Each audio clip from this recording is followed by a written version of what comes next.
Good morning.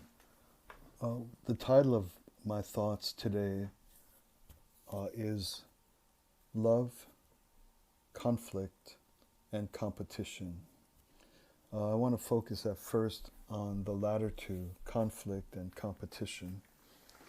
I think a lot about this, a tremendous lot about it, in part because my life's work involves conflict mediation or trying to bring people from circumstances or conditions of enmity or bad intent or bad actions against an opposing group or party or ethnicity or religious group or whatever, uh, by some means or another, by brutal efforts at destruction, even violent efforts at destruction, all the way to subtle manipulations of government and law and the like to disadvantage some group or another. Uh, so conflict is fairly universally understood as just a flat out negative. It costs everyone involved in a certain way.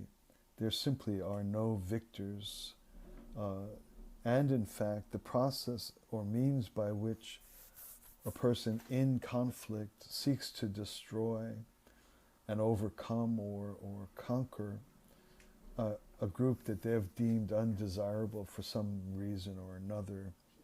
Actually, the winner has equally destroyed themselves in very important ways. They've descended into the corruption of their essential quality of person by being in conflict. Also, another reality of conflict is that you forego your freedom as long as something opposes you with hostile intent. You're bound by that other person's hostility, and that's not only true for the one that's victim, but it's equally true for the one that's prevailing. If you're prevailing, if you're in conflict, if you're at war, if you're oppressing or attempting to destroy another person or group or party or religion or ethnic group, the persistent determination of your quote unquote opponent or enemy binds you. You're just not free. You're building walls, you're building armies, you're instead of spending money on your schools and on your drinking water and on your art and on your museums, you're spending money on instruments of destruction and hostility. You're occupying your emotional state, obsessed with the very thing that you don't care for and don't like. So the condition of conflict is costly, is destructive, is degenerate, is obsessive, is is binding and imprisoning all the way around, both to the victors, both to the oppressed, to the victims, and to the prevalents. So people generally, despite the ease and constancy with which people, all the way from individuals just inside of a family, all the way out to entire nations with massive multi-zillion dollar armies, right across the board, even though people easily and constantly and kind of swim in a universe of conflict.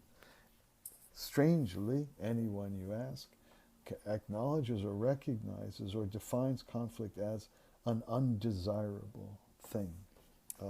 That needs to be looked at. How can you have something that is universally to a person across the board, without exception, instantly identified as a negative, and something in which the vast majority of people on earth are in some fashion or another and trapped in? That really needs to be looked at, but that's not my point this morning. And then there's another part of human life, and that's competition. Competition is not universally regarded as negative. In fact, it's almost, and perhaps ubiquitously, regarded as a positive. People love competition, and competition can be sweet. There's an old TV station that plays these old games, these TV games like Password, and they're trying to guess the word or trying to guess what's on the board, or these are all competitive. Uh, the sports, especially professional sports, of course, college and high school sports, are all competitive. Gaining a position as a violinist in an orchestra, whether it's from your seventh grade orchestra all the way to the New York Philharmonic, that's competitive. Life is entirely competitive, and generally no one has problems with that. Competition is innate to the human being. It's a huge contributor to the ways we improve ourselves. In fact, it's likely that we'd never improve ourselves without competition. We watch sometimes brutal sports like UFC, sometimes elegant sports like golfing or the 440, in which no one's touching or harming or hurting one another. There's just the sheer and raw effort to be faster, to run faster. There's war sports that are competitive, that are not, don't hurt the opponent in any way, like fencing, for example.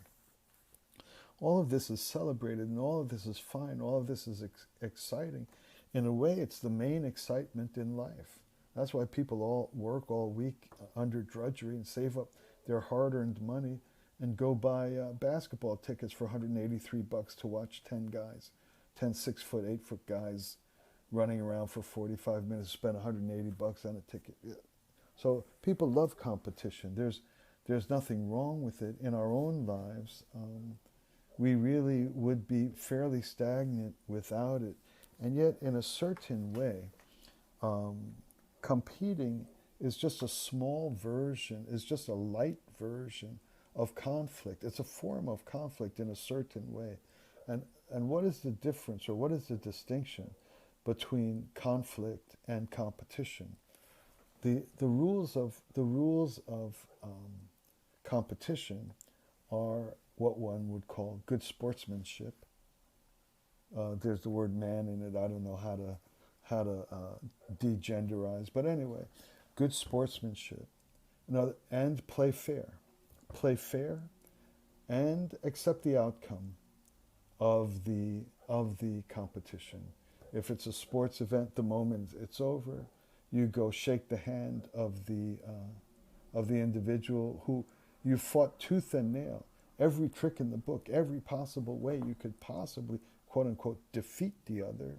The second the game is over, you honor them. Even if you watch UFC guys, they hug tighter than a man and wife. At the end of all out, like violent assault on the person, like blooding them up, punching them in the face as hard as they possibly. And yet, when it's over, it's over. You respect and you honor and you're grateful for the competitive presentation of your opponent. And so the difference between conflict and competition has a couple of tiny rules. Play fair, and good sportsmanship. If you can keep those in place, then you are competing in an honorable way and in a good way, in a way that advances and improves your skills and your capacities. And so here's a small difference. And so people wonder, naturally, is our competitive nature that which leads to conflict? I don't think so. Because competition is healthy and conflict is unhealthy. So they certainly have an overlap and can have an overlap. But in my point of view, it's impossible to imagine that our competitive nature is the cause of conflict. Conflict is a sickness. It's a destructive disease which has nothing but negatives involved. Okay, so those are the two things under consideration for me. And I was reading this morning and came across something. It sounds very religious. It is religious. It has faith language in it, but that's not what I'm concentrating on here. I'm concentrating on an interesting third step in this analysis that I've just offered on conflict and competition. So the reading is this. And the beginning, as I say, is grounded in a particular faith system, but I'll tend to that in a minute. Okay, here's the reading. Let us consider the first human family. First of all, there is God. Secondly, there is Adam and Eve. First human family, God and Adam and Eve. Adam is masculine, Eve is feminine. They compete with one another to secure the love of God first. I never thought of that, but okay, if you say so. If they are selfishly motivated, there will be no unity. Okay, so say seeking to secure the love of God first. That is that my life be full. Okay, Adam and Eve, Adam masculine, Eve feminine. They compete with one another to secure the love of God first. If they are selfishly motivated, there will be no unity. However, if they are unselfishly motivated, Adam will say, I want to reach God first solely for you, Eve. The woman would be overjoyed. She in turn will say, I only want to reach God for your sake, Adam. Then the husband will be fully satisfied. There is no struggle. There is unity even in their competition. So this is what caught me by surprise or off guard, despite how much I think about the concepts of conflict and competition. I never thought of this one small little final element, that